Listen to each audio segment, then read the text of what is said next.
By Isha, he had lost everything, but the first warning came at Fajr. It was small, easy to ignore, like a loose thread on a favorite shirt you keep telling yourself you'll trim later. A message from the bank that looked routine, a supplier's tone that felt colder than usual, the uneasy flutter in his chest that he drowned with strong coffee and a forced smile. Before we go deeper, answer this in the comments to remind yourself you're not alone on this path. From which country are you watching this video? Subscribe to this channel if you love Islam. By sunrise, his schedule still looked solid on paper, but the day began to tilt in ways he couldn't name. A client who always replied within minutes took hours to respond and then wrote 2 words: "Let's pause." Pause meant uncertainty. Uncertainty meant delay. And delay felt like a door quietly closing somewhere far down the hallway of his plans. He told himself it was fine, that markets breathe in and out, that he just needed to push harder. He moved meetings, made calls, spoke faster, smiled wider. But behind the performance was a thin, brittle fear that he refused to look at directly. By Dur, he was bargaining with the day, promising himself he'd slow down later, pray with focus later, make things right later, as if Rizq waits patiently for people who keep telling Allah, later. The truth is that when a heart knows it is straying, it starts hearing whispers in ordinary moments.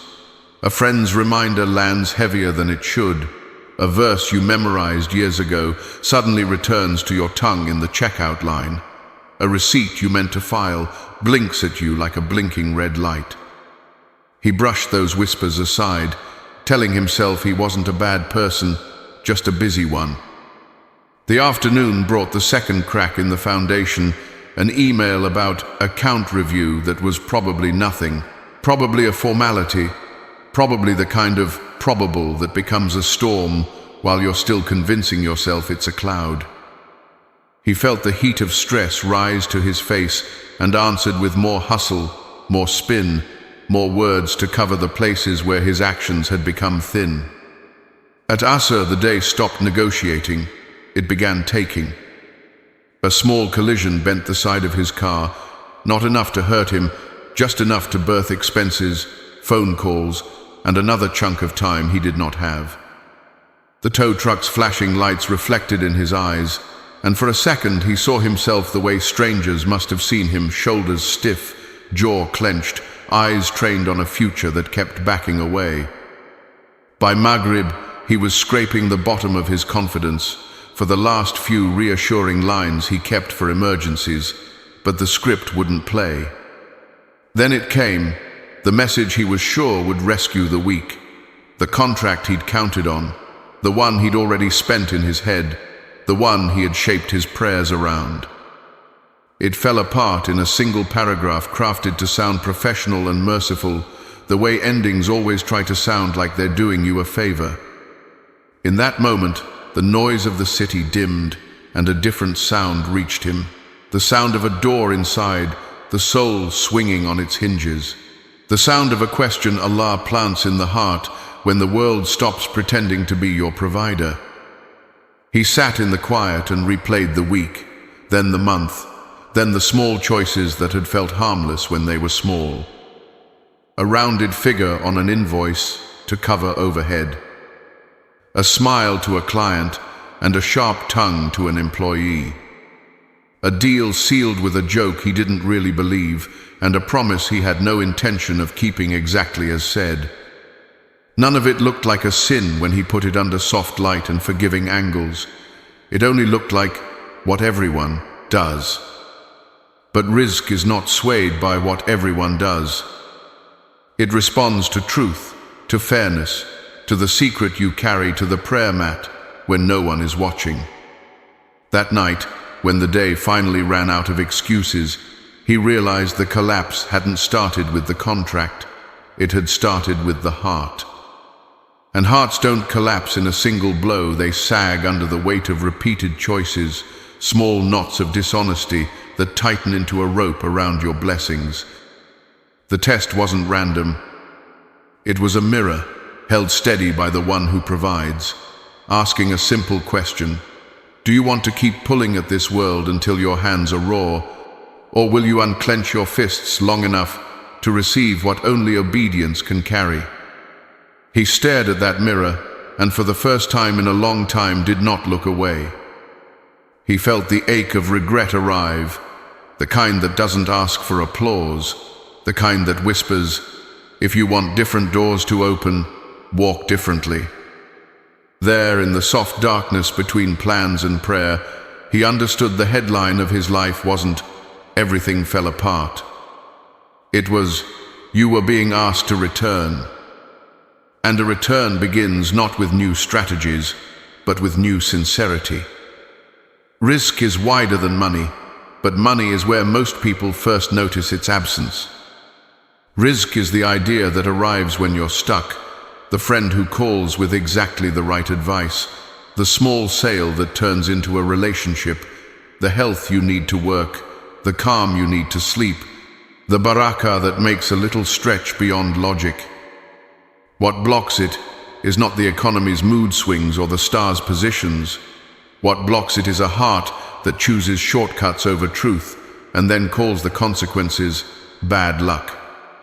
There are known breakers of rizq oppression in all its forms, whether large and public or small and hidden, because zulm is taking more than your share or giving others less than theirs. Dishonesty, even when dressed in polite words, because a lie is a wall that blessings will not climb. Consuming what is haram, because you cannot build a blessed house with forbidden bricks. Severing the ties of kinship, because Allah tied your provision to doors you insist on slamming. Arrogance that refuses to bow when truth arrives, because pride is a locked neck that can't see the path ahead.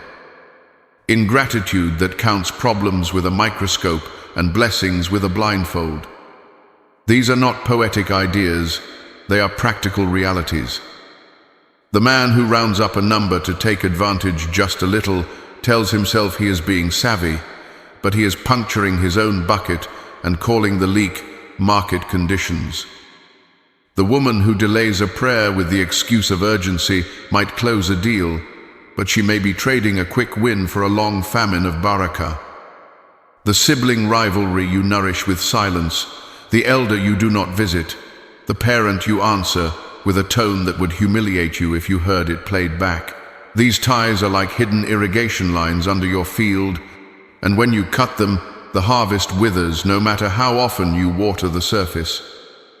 Signs of blocked rizq appear like patterns you can trace with your finger, the almosts that never become alhamdulillah, money that arrives only to sprint out the back door as repairs, fees, and emergencies, relationships that feel suspicious and fragile, a heart that cannot taste contentment even when the numbers look fine.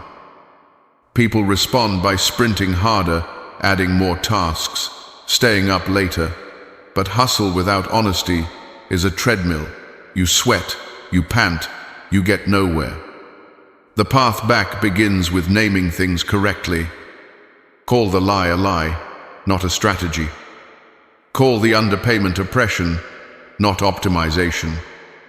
Call the severed tie arrogance, not boundaries. Call the missed prayer a choice, not a crowded schedule. When you start telling the truth to yourself, Allah opens your ears to hear guidance again. And guidance is practical.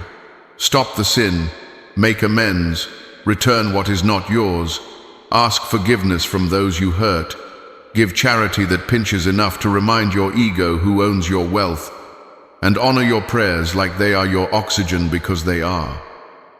None of this guarantees sudden riches, but it removes the invisible hands pulling your blessings away. The man who lost everything in 24 hours did not meet an angry universe. He met a merciful warning. When he stopped negotiating with his smaller self and turned back to Allah with clear eyes and clean hands, he discovered a secret so many people never test. Once you remove the block, flow returns. And when flow returns, the same work tastes different. The same world feels lighter. The same effort begins to bloom, because Rizq responds to obedience the way a seed responds to rain. He never woke up one morning and decided, "Today I will push barakah out of my life." It happened like a drip that nobody hears because the house is noisy. The first leak was just rounding up a little on an invoice to compensate for a previous client who had been late.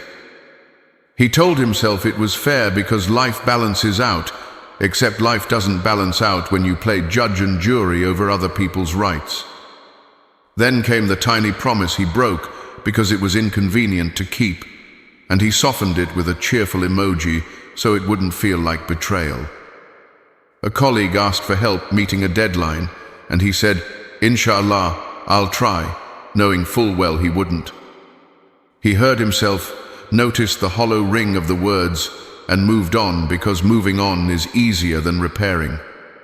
He raised his voice at a junior employee who made a small mistake and then justified the tone as pressure, forgetting that Zulm loves to wear the mask of necessity. A dinner bill with friends was split in a way he knew benefited him, and he let it pass because they won't notice. But Allah notices, and not because Allah needs the numbers to be even, but because the soul needs to be even to receive. He told himself prayers were still in his life, and they were, but they were light, like leaves caught in wind, because wudu washes hands and face, while the tongue was busy staining the day with small lies. When a supplier delivered a batch slightly better than the contract, he kept quiet and refused to adjust the payment upward, telling himself it was their good luck to please me, not his duty to be just. He posted gratitude quotes, complimented clients in public, and sharpened his excuses in private. He wanted du'as answered with precision, while his ethics were written in pencil. And every time the heart squirmed, he hushed it with the soft blanket of modern slogans, "Don't be naive." Everyone does this. It's not personal, it's business. But the angels don't file actions under business or personal. They file under truth and falsehood. The leak widened when he started negotiating with haram-adjacent actions, the kind that live close enough to the line that you can breathe in the fumes. Again, he knew rested on someone else's ignorance. A marketing line that promised what the product only delivered on a sunny day with a following wind. A contract he didn't fully read because the holes benefited him.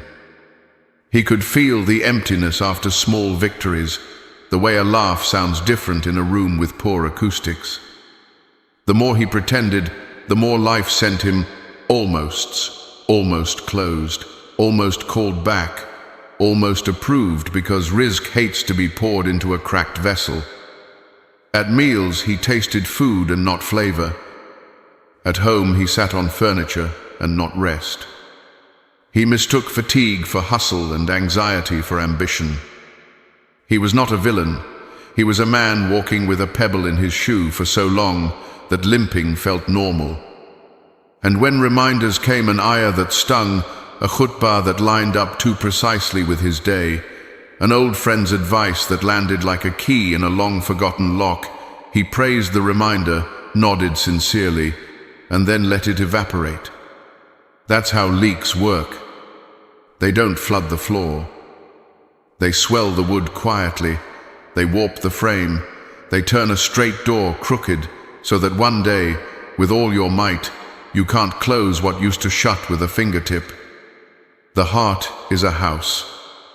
And small dishonesty is water left running in the crawl space, out of sight but never out of consequence. He started noticing that his du'as felt like messages sent with the stamp in the wrong corner. He would lift his hands with need and set them down with numbness. He confused eloquence for sincerity, drafting beautiful supplications while avoiding simple obedience. Meanwhile, the leak kept working, inflating his ego when deals went right and deflating his trust in Allah when they didn't. He made barakah compete with brand growth, as if they lived in separate universes. He thought Allah would endorse his shortcuts because he published gratitude posts on Fridays. He wanted the fruits of tawakkul without planting the seeds of taqwa. Until the day the accounting caught up, not in the ledgers he filed with the bank, but in the ledger of his chest, a ledger that bleeds red ink the moment you profit from what was not yours to take. There are signs, and they rarely shout first. The earliest is a pattern of nearly closed, nearly funded, nearly signed. You begin living in the hallway of possibility, always hearing doors click, but never feeling the handle turn in your palm. Money still enters your account, but it slips out through new exits you didn't know your life had: repairs, penalties, subscriptions you forgot, fees that sprout like weeds after rain. You push for growth and watch your margins shrink like a sweater in hot water. Another sign lives in relationships. Partners grow cautious, clients scan your words like they're hunting for fine print, and an aura of mistrust begins to rise around you, thin as smoke, but just as irritating to the eye.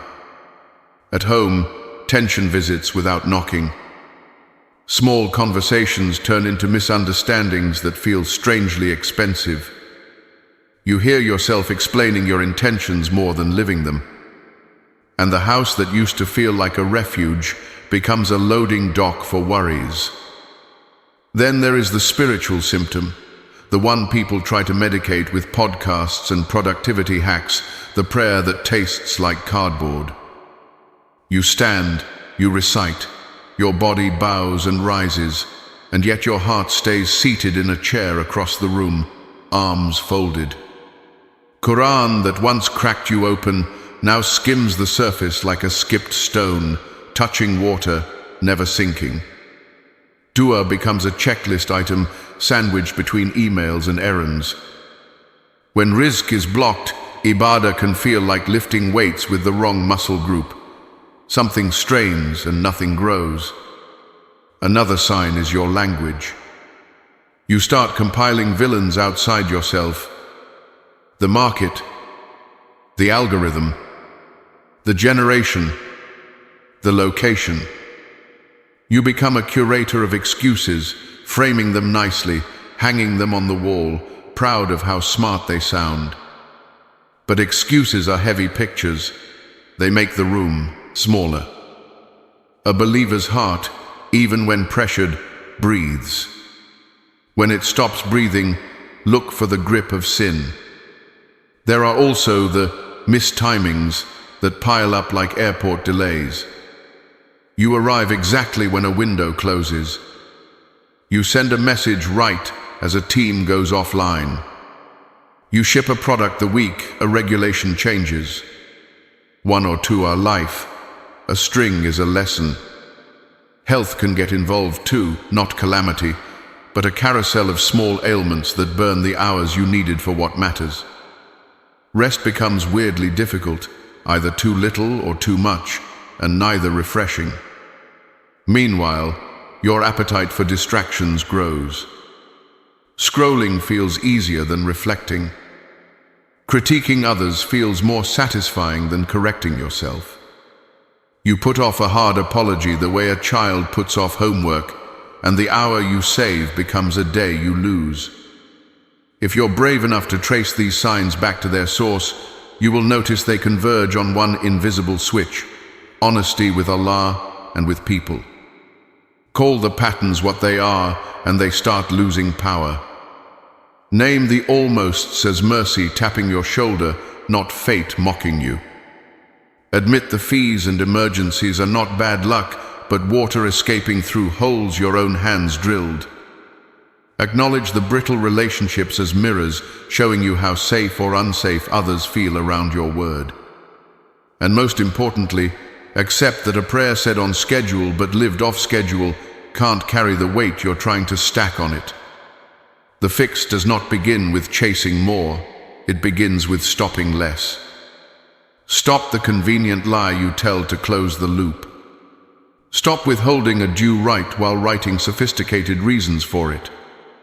Stop cutting the tie you know Allah told you to mend, because pride is offended. Then replace the stops with starts. That plug leaks fast. Start returning what isn't yours. Start apologizing without a but. Start praying as if the meeting were with your Lord rather than a taskmaster. Start giving charity before you pay yourself. And start speaking truth, even when it makes you slower than competitors who sprint in the wrong direction. The signs will begin to reverse themselves in small ways first. Almosts will become Alhamdulillah quietly. Money will stop acting like a tourist and start acting like a resident. Relationships will exhale. Your heart will taste sweetness in a short surah recited with presence that it never tasted in long pages recited on autopilot. This is not superstition, it is the physics of barakah. When the vessel is sound, water can fill it. When the path is honest, provision recognizes your footsteps and comes to meet you. He sat with the ledger of his soul the way an auditor sits with numbers that won't reconcile, and for once he didn't argue for himself. He traced the arc of a single day from Fajr to Isha and asked the questions he had avoided because they were too precise to dodge. Where did I shade the truth today? Who paid the price for my convenience? Which promise did I treat like a suggestion because it didn't suit me anymore? Where did I accept a benefit I didn't earn and call it good business? He remembered a junior employee's face when he snapped a quick flinch, a swallow, a quiet, "It's okay, that wasn't okay at all." He remembered telling a client, "We can deliver by Friday," while knowing the earliest was Monday, then composing a clever Friday email to make the delay sound noble. He remembered ignoring a parent's call because I'm in the middle of something, then spending 20 aimless minutes scrolling, pretending the silence had meaning. He remembered the zakat calculation he rounded down without double-checking because the higher figure made his chest tighten. He remembered buying something gray area and telling himself, "I'll ask a scholar later," the spiritual version of "I'll read the terms after I click agree." He admitted that what he labeled stress was sometimes just arrogance in a suit, the belief that he could bend truth for a minute and still expect Allah to bend the world in his favor for years. He saw how he had trained his tongue to be bilingual, fluent in piety when he was being watched, fluent in spin when he wanted an outcome. So he decided that tonight would not be another performance, it would be an audit with line items and action. He took out real paper, where excuses don't autosave, and wrote the names of those he'd shortchanged, the amounts he owed, the promises he had to fulfill, the calls he needed to make, the prayers he needed to restore to their rightful times. He wrote a simple dua at the top like a headline, "O Provider, I am tired of pretending to be my own provider." Then he listed systems, not slogans. Daily salah on time stamped into his calendar like non-negotiable meetings with his Lord. A weekly halal audit of income and expenses where he would ask, not, "Can I get away with this?" but "Would I be at ease answering for this?" Clear, honest pricing on proposals, even if a competitor promised the moon for pennies. Contracts he would actually read and clean up instead of hiding behind ambiguity that paid him now and cost him later. A rule that any white lie would be treated like a red flag: stop, correct, apologize, compensate if needed. He wrote down the names of relatives he had allowed pride to push to the edges and planned the exact messages he'd send to mend those ties. Not grand speeches, just, "I'm sorry, I miss you. Forgive me." He set a charity amount that felt slightly uncomfortable because comfort had become his idol, and idols need to be toppled. He added dhikr to the margins of his day, astaghfirullah when profit tempted him to lie, hasbi Allahu when fear tempted him to hoard, la hawla wa la quwwata illa billah when anxiety pretended to be strength. He decided to replace vague intentions with measurable obedience. If he owed someone money, he would pay by a date circled in ink. If he owed someone an apology, he would deliver it without but. If he owed Allah a prayer, he would stand when it was time instead of rescheduling the Lord of Time. He realized that sincerity was not a mood he waited for. It was a muscle he could train with repetitions of truth under pressure. He promised himself he would stop staging repentance like an event and start living it like a habit, small, regular, relentless. As he reviewed the plan, something shifted from dread to readiness, the way a locked door feels different once you find the key. He wasn't yet fixed, but he was finally aligned. And alignment with truth is a kind of wealth before any numbers change. The heart gets liquid again. He ended the audit with a final line in bold: no more negotiations with falsehood. Then he closed his eyes and asked for a clean slate, not by erasing yesterday, but by paying yesterday's bill and walking tomorrow with clean hands. There is a sin that blocks Rizq, like a gate slamming shut in a storm, deliberate dishonesty that you justify to yourself. Not the stumble you regret and correct, but the falsehood you make room for, feed, and defend because it pays. It is fast poison for barakah. The cure begins at the speed of obedience. Stop the sin entirely, not gradually, not after this project, not when the market is better. Right now. Then pour water where the fire burned, return what is not yours. Adjust the invoices, refund the overcharge, disclose what you hid. Replace the underpayment with extra to acknowledge the harm, and seek forgiveness from the people you wronged in language that does not audition for sympathy.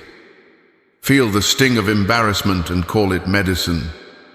Turn to Allah with nadam, real regret that tastes like humility, and make the fourfold intention of tawbah: to leave the sin immediately, to regret it deeply, to resolve sincerely not to return, and when a human right was violated, to restore it fully.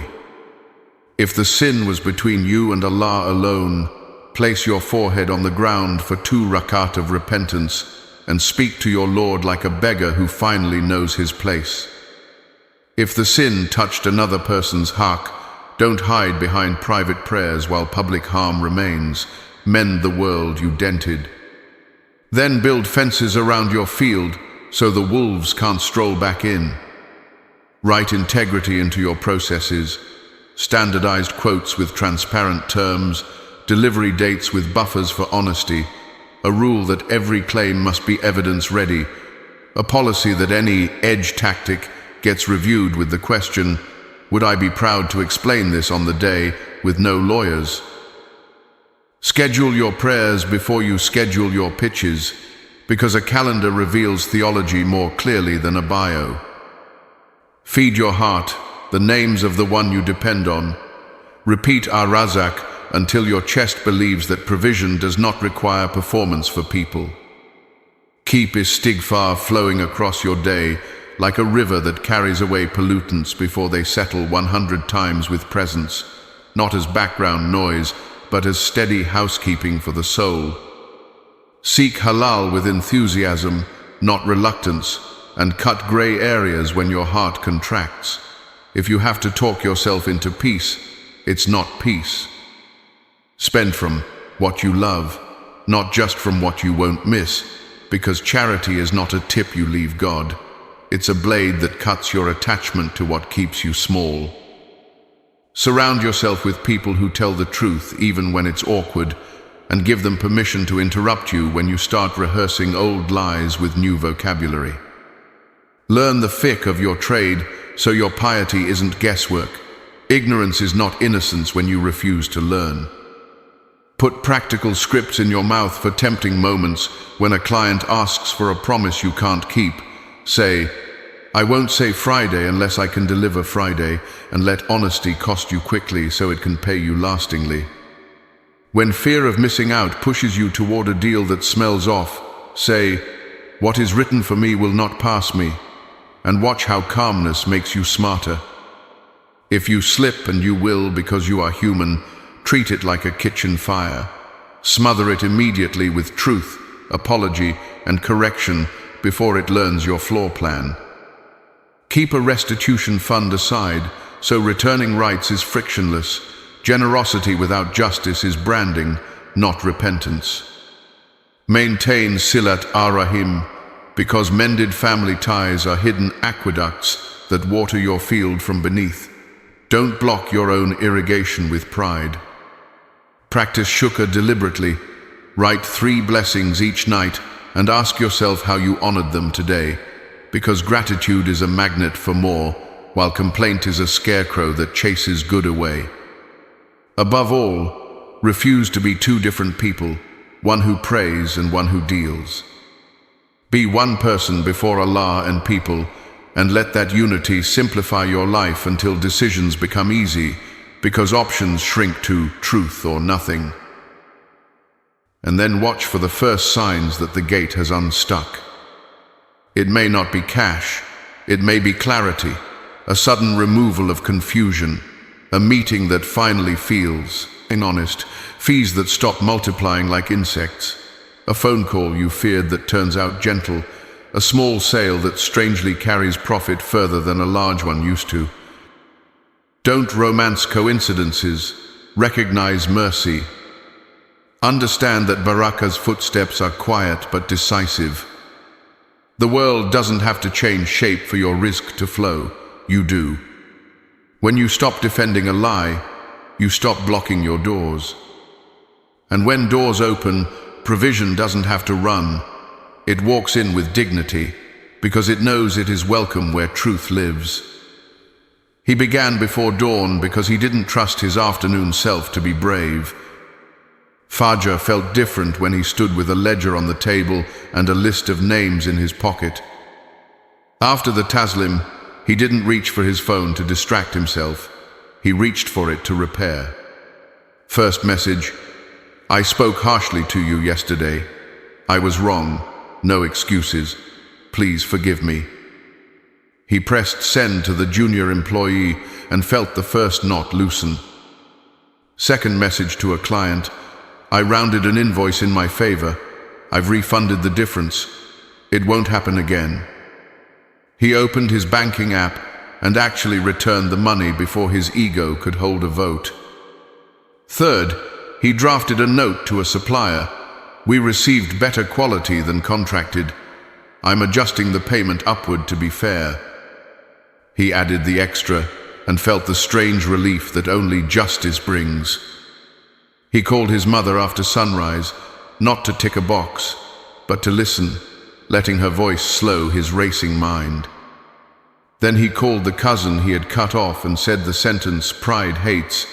I was the one who broke this, and I want to fix it. They didn't solve years in 5 minutes, but the door creaked open, and that was enough for today. When Duha arrived, he spread a small portion of money on the desk, the amount he had chosen last night, to feel slightly uncomfortable, and gave it away quietly. No captions, no glow, just the sound of a chain falling off his heart. Mid-morning, a tempting opportunity arrived exactly the way old habits like them: urgent, profitable, and ethically foggy. He typed, "We can't promise this timeline with honesty. If it must be Friday, I'm not your best option," and braced for the sting. The sting came, but so did a surprising calm, like a body that stops tensing once it decides not to lie. Around Dur, an unread email bubbled up, the bank's account review. He answered cleanly with documents and a clear history of the refunds he'd just made proof to himself that he was no longer trying to outrun reality. He prayed Dur on time and lingered an extra breath in sujood, not to bargain, but to align. After the prayer, he built fences around the day so the wolves wouldn't stroll in again. He locked an hour each for focused work and for outreach, silenced the phone during Salah windows, and taped a small card to his screen that read, "Truth over speed." He apologized in person to the employee he'd hurt, accepted the awkward silence that followed, and offered a concrete make-right coverage on a shift they needed to attend a family appointment. By Asr, nothing cinematic had happened, but the bleeding had stopped. The car repair shop called and said the damage looked worse than it was. No parts needed, only labor, a fraction of what he feared. A client who had gone quiet replied unexpectedly, "Randomly thought of you.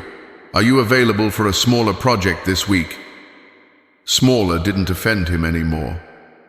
Smaller was clean, doable, honest. He accepted with terms he could keep. On the way home, he stopped at a local masjid office to ask about community needs and left a portion there, anonymous, letting gratitude do its most. Intelligent work, turning wealth into protection. Maghrib came with a softness that had been missing for months. He didn't rush the prayer or the meal. He answered a message he once would have ignored someone seeking clarity on a product claim, and he chose clarity over cleverness, even if it cost him a sale. By Isha, he reviewed the day and noticed the new pattern, not windfalls, but green shoots. Calls returned. Fees reduced. A neighbor who had never spoken much offered a tool he needed without being asked. Sleep arrived without wrestling. It wasn't magic, it was physics of the unseen remove the block, and flow remembers the way. He wrote a final line before bed, "No victory is small if it is honest." Then he asked the only question that mattered now, "My Lord, I will keep this door clean, send what you will through it." And with that, the 24 hours that started with collapse ended with coherence. Not because the world had changed shape, but because he had turned toward the only axis that holds. Begin with a ruthless kindness to your future self and turn it into a map you can walk tomorrow while tired. Set your foundations first. Anchor the 5 daily prayers at their times, not as appointments squeezed into gaps, but as the frame that makes the day hold. Tie each prayer to one specific action that rebuilds your Rizq pipeline. After Fajr, 5 minutes of istighfar with presence. After Dur, 1 phone call to repair a relationship or correct an account. After Asr, a review of pending promises. After Maghrib, 10 minutes of Quran for guidance rather than speed. After Isha, a brief audit of truthfulness in speech and money. Establish a halal income filter you actually use. For every new opportunity, ask 3 questions in writing. Is the source lawful? Are the terms transparent? Can I deliver exactly as I claim? If any answer is no or I don't know, press pause until it becomes yes. Replace vague intentions with measurable commitments. Percentage of charity set and automated, outstanding debts listed with dates, apologies scheduled on the calendar, not floating in guilt. Create scripts for pressure moments so truth isn't improvisation. We can't meet Friday without risking quality. Our honest timeline is Tuesday. This feature performs under these conditions. Anything else would be a promise I can't make. I undercharged, overcharged here. I'm correcting it now. Build a restitution habit so your soul learns speed. If you discover a wrong, return the right within 24 hours and add a small extra as acknowledgement. Institute a weekly barakah check on the same evening each week. Look for the almosts, the sudden leaks, the brittle conversations, and assign each a corrective action, truth to replace spin, patience to replace pressure, generosity to replace fear. Close the family circuit with intentional maintenance, 2 standing calls per week to elders, 1 act of service to parents if alive, or sadaqah on their behalf if past, 1 message of bridge building to the relative you least want to text. Treat these as irrigation lines under your field. You won't always see the water, but your harvest will. Sharpen your earning ethics, price fairly, and write terms in plain language. Keep a margin for honesty rather than padding with vagueness. Institute a QA step where a trusted person audits claims for accuracy, and forbid yourself from testimonials or metrics you can't prove. Schedule learning so you don't outsource your conscience. Study the fiqh of trade relevant to your work. Ask scholars before you act, and adopt the rule that internal discomfort is evidence to slow down, not speed up. Guard your mornings like a treasure chest. No sales, no scroll, no spin before Fajr and Duha. Reserve that window for worship, planning, and the single hardest task of the day. Choose a dhikr that becomes your spine, Astaghfirullah 100 times with attention, and weave it through negotiations, commute, emails, and waiting rooms until repentance becomes reflex, not rescue. Institute truth triggers in your environment. A post-it on your monitor that reads, "Would I say this on the last day?" A recurring alarm titled, "Pray on time." A screensaver with, Rizq provides, not pressure. Make your money obey your values before it hits your palm. Automatic transfers to charity on payday. Savings earmarked for restitution if needed. A small hospitality budget to honor guests or support someone quietly because generosity lubricates the hinges of provision. When fear of missing out arrives dressed as opportunity, answer with creed. What is written for me will not pass me, and what passes me was not written. And watch how fear shrinks to size. Protect your speech like a vault. No promises made to impress. No deadlines said to seduce. No insha'Allah used as camouflage for probably not. If you slip, collapse the time between mistake and repair, confess, correct, compensate, and let a small public humility save you from a large private rot. Measure success differently so you don't sabotage yourself. Track kept promises, on-time prayers, repaired relationships, and truthful statements under pressure as metrics of victory alongside revenue and growth. Build community around truth. Sit with people who trade in honesty. Give two peers permission to question your choices, and be the person who declines dirty wins so often that others relax into integrity around you. Sleep with a clean page. Forgive those who wronged you so your heart doesn't lock doors from the inside. Seek forgiveness for those you wronged so their pain doesn't testify against your provision. And write 3 lines of shukr, specific, recent, practical, and how you honored them today. Finally, anchor it all with dua that is not a performance but a policy. O Allah, if I gain by falsehood, turn it into loss, and if I lose by truth, turn it into barakah. Make me fear you enough to be honest when it costs, and love you enough to be content when it's slow. Walk this plan for 30 days without negotiating with your smaller self, and expect the first returns to show up where accountants don't look. Clarity, replacing confusion, steadiness, replacing panic, relationships warming, fees calming, and work beginning to feel like worship again. When the heart is aligned, Rizq does not need to sprint. It arrives with dignity, sits where it belongs, and multiplies in ways that make a little feel vast.